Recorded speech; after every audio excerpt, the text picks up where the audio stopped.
Council, clearly the Supreme Court disagreed with you. It says that the High Court was right by the decision it took on May 27. What do you make of the decision, for one? I think that one of the biggest challenges we've continuously had in this line of cases, particularly that involve me, is that we are constantly seeing how a great deal of artificial reasoning and sophistry is applied anytime a matter involving me comes up. Not too long ago, the Supreme Court held that the Speaker of Parliament, who was under no constitutional obligation to refer a matter that comes before it to the Supreme Court, decided that when an issue arises before Parliament, which involves rival interpretations of the Supreme Court, before Parliament, the matter should be referred to the Supreme Court. In our case, we have challenged the constitutionality of the charges that are pending before me. A High Court refused, even though it is an constitutional obligation, to refer that issue to the Supreme Court. So we have come before the Supreme Court asking that that decision be quashed and they take up the matter, consistent with the way in which it has disposed itself in all cases involving the NDC.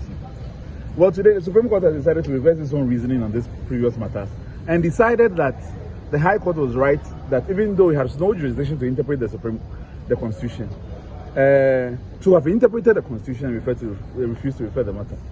I think the only redeeming factor in this matter is that today Justice Kulendi has dissented, and that we are waiting to see what the dissent is.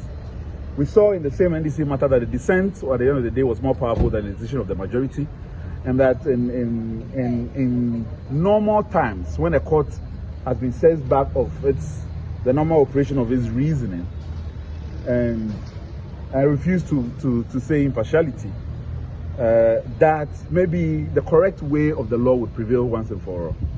But I think the bigger question, the rule of law in this country, is the way in which the Supreme continues to flip-flop.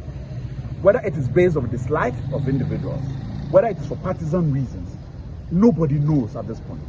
So that today you can come in the Supreme Court in the morning and get a different reasoning if you are in the matter with different parties. And in the afternoon you can appear before the Supreme Court and be given a completely opposite reason. This is the challenge to the rule of law in this country. Now, well, the people of Ghana have spoken that they want a new dispensation in this country. Hopefully, as we have said, that even though the people of Ghana have given to the NDC the landslide victory, that landslide will be meaningless unless the judiciary is sanitized. Today we have seen an example of it again. And it's my prayer and hope that this judiciary is cleaned up, else this republic is not going anywhere. All right. Thank you.